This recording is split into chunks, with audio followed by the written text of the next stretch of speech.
Happy Mother's Day. Happy Mother's Day. Today is the day that we give thanks and remember our mothers, our grandmothers, our great-grandmothers, the mothers of the Bible, the mother of the church. This is the day where we are humbled by the kind of love that a mother offers.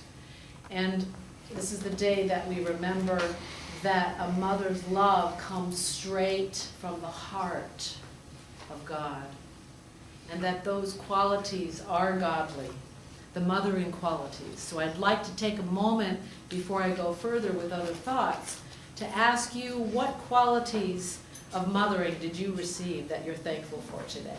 I know one, I was rocked. Do anybody remember being rocked? Not at all? Did anybody's mother read to them? No. My grandmother. Your grandmother did. Great cook. That's Great what I'll cook, do. and you're living into that. And good voice, good Good singing voice. voice, wonderful. My mother taught me to sing. Yeah. Ooh, so you and Karen, did you hear what Theron said? Yeah, taught you to sing. Taught you to too, sing. yeah. Anyone over here? Taught me to go to church. Ooh. My mother took me to all my baseball games and took the team, to outdoor ice Did she cream. really? Every game, every practice. You know what, that's what Quint and Eleanor are doing now. That's great. That's so empowering. She had that big old band, and I'd have all my teammates just jump in, and she'd take us all to practice. Oh, Yeah. Wow, that's Even great. the special camps that I went to, and travel ball. It was Wow. always there. And what was your mom's first name? Dolly. Dolly. Dolly. I know that, yeah. Dolly May. Dolly. Anyone else? My mom taught me to fight till the very end. Ooh, and I give that diagnosis at Beaumont a lot, perseverance, to keep going when things seem impossible. You just keep going. That's wonderful, Brian. It's a great quality. My Yes. mother, whose name was Letty, taught me how to sing. Ooh, wonderful, wonderful, and you do that well. He's in our choir. Yeah.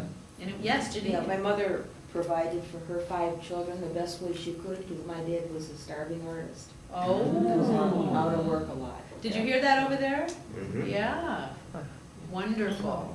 And what about that quality of physically caring? I know Kathy can relate to that now.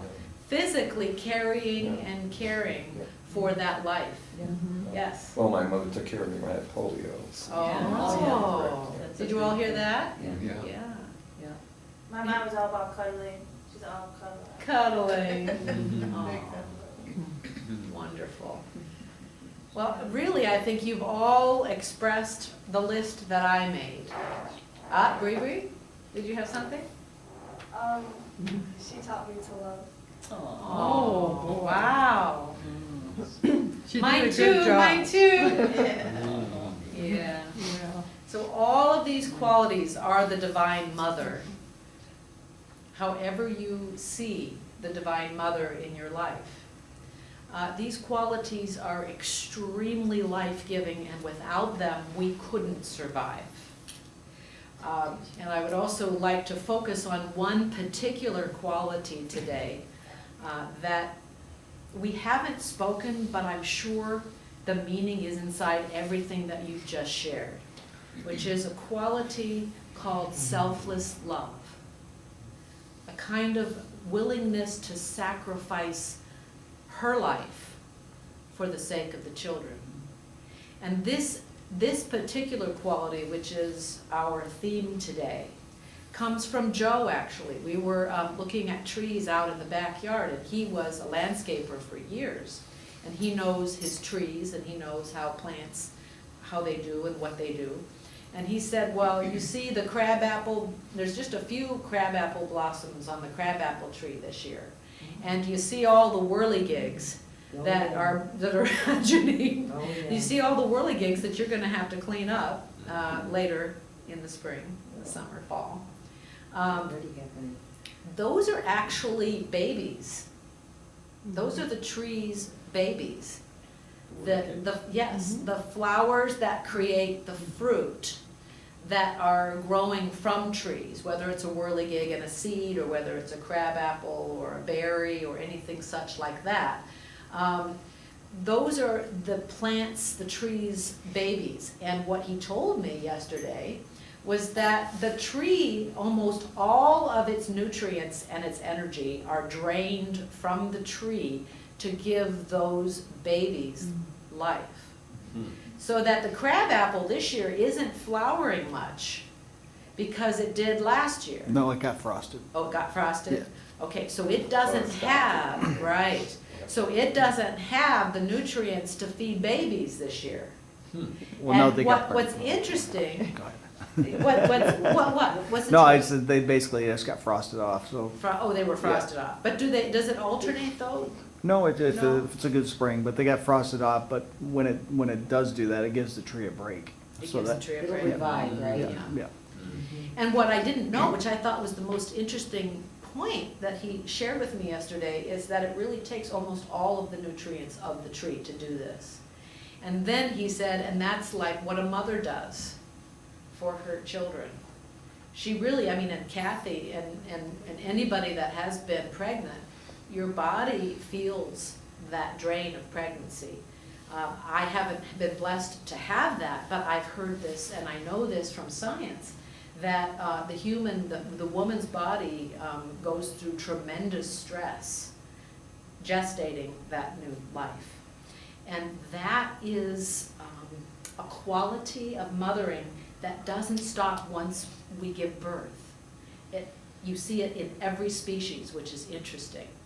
Every species on this planet that has a mother, that is a mother, gives selflessly for the next life that it brings into this place. That it gives selfishly and will die for that child, which is inherent in the mothering quality, which is what we see on the Lord on the cross. We see our Lord saying, I'm going to forgive and I'm going to love you so much that I'm willing to give my life to show you how far I would go and how much I love you. And it's not the martyr syndrome that we're looking at with our Lord. What we're looking at is the actual quality of love that would give itself for another. And that's what we're honoring today. That's what we're really giving thanks for in our mothers today. Because as some of you said when we were lighting our prayer candles today, we're remembering moms who have lost. Not only lost their daughters or lost the relationship with their children, but some mothers choose to lose their life so that their child can be born and live. And so this is the kind of love that is moving us today to give thanks, because this is really God. This in our scriptures today that they're in red. The woman who fears the Lord is to be praised. And if we go back to what the word fear means, it's a combination of love and humility and awe. A combination of love, humility, and awe. So the woman who loves the Lord and loves our God with a humility, with a deep sense of, I would say, reverence, wonder, awe for who God is, that woman is to be praised. And so I'd like to give you a couple of real-life examples right now that will, I think, touch your spirit. One is that this week, this is always one of the hardest, if not the hardest weeks of my year at Beaumont, because this week that just happened is our Nurses Week. I don't know if you're aware of that. But during Nurses Week, we have the privilege as chaplains of going around to hundreds and hundreds of nurses in the week and blessing their hands. And among the most grateful nurses, now there's always a portion of nurses that say no thank you. It might be that they're too busy, or it may not be the thing that moves them.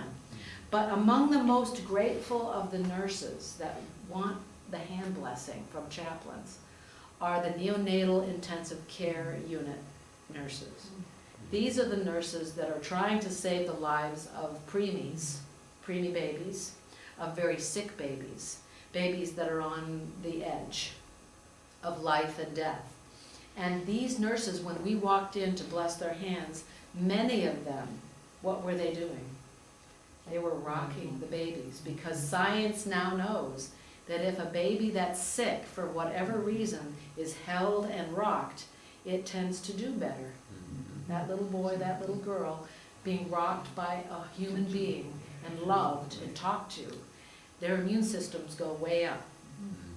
So we walk into this holy ground, this place where nurses are rocking these babies. And they're also taking care, they're not always rocking, they're also taking care of their basic needs. And whenever chaplains, we go into the neonatal intensive care unit, these nurses run to us. They don't just say, okay, sure. You know, some nurses, they're so busy, it's like, oh, another thing, you know. And I get that. It's not that they're not grateful. It's that they're extremely busy. Our nurses are working to the max of what they can do. But these nurses, there's something different about the neonatal intensive care unit nurses. These nurses run to us and say, please, we need it. The children need it. Because they realize that whatever they do, whatever the nurses do for these babies that are barely making it, God's doing it through them. They get it.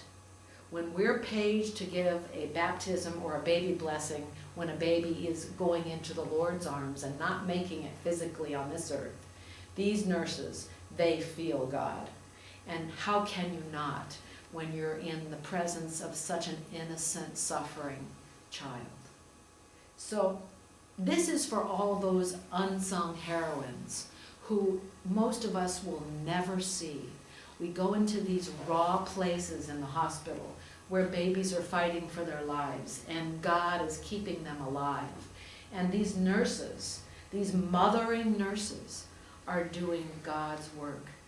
And I tell you, I'm not Catholic, but I feel Mother Mary. I feel a divine mothering presence in that unit. And that's a beautiful, blessed thing. And I'd like to tell you about another unsung heroine. And you have to cross the pond with me. And you have to go to London, England, for this woman. Her name is it's Ravencroft. Anne Ravencroft. In 2010, she was 81 years old. So how old is she now? 89. In 2010, this 81-year-old woman was caring for her daughter, who since very early in life, her daughter was diagnosed with a neurological disorder called Rett syndrome, not RH, but R-E-T-T, Rett syndrome, which is a degenerative condition since she was just a little girl, which meant that she was incontinent, which meant that she was mentally and physically impaired, which meant that she couldn't communicate in any way, which meant that she couldn't even get herself into her own wheelchair. And when this particular article was published in London in the Daily News, it had highlighted this mother, Anne Ravencroft, who at 81, at the point where her daughter, all her life, had this syndrome. The daughter was now 46 and the mother was 81. And she was still at home taking care of her daughter with all her basic needs.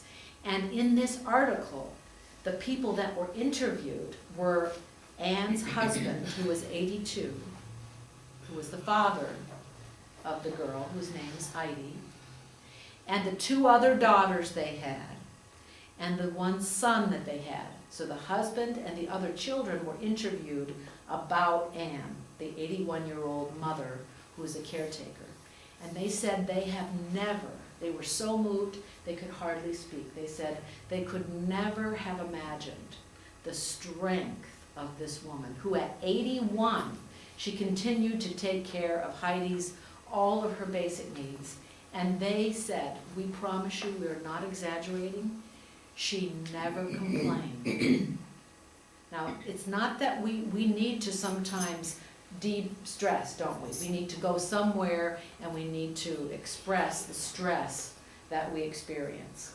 But this woman, they said, after her initial diagnosis and the prognosis that she couldn't be cured, she went through a time of devastation. But after that, she said, after she went through her grief, she said, okay, now I need to do something.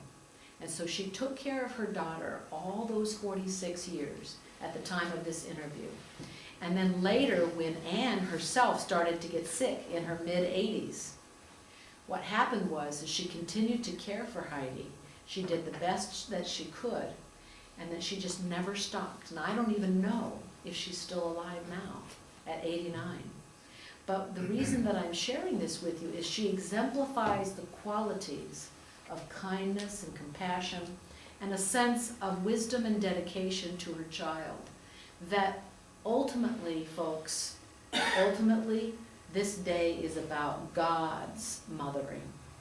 This is a day where we realize that every mother, millions of mothers, our grandmothers, our great-grandmothers, our mothers today, as imperfect as all of us are, what is giving mothers their ability to love like this is God. We always, when we're struggling, we say, well, where's God? We say, we can't, science can't really prove God, right? We can't really say, oh, there's God here, there's God there. We can measure that there was a Jesus, yes, there was a human Jesus, but we can't really prove that the Holy Spirit is right here, can we? But what we miss is that the love of our mothers and our fathers are absolutely tangible ways that we can know God's love. And that is all we need. As imperfect as all of us are and the mistakes that we all make, this is God loving us. So, whether it's a mother that you know right now, or whether it's a mother that needs to hear thank you, or whether it's someone like our friend Kathy who's mothering now, bringing in a new life, we need to take this time to give thanks and to honor what the qualities of our mothers mean to our formation and our blessings in our lives. Happy Mother's Day, everyone. And remember, hug as many mothers as you can today and tell them thank you. Call your mothers, call your grandmothers, even if you know somebody who's a neighbor who won't be able to see her children. Just knock on her door and give her a hug, because this is God. This is God. Amen. Amen.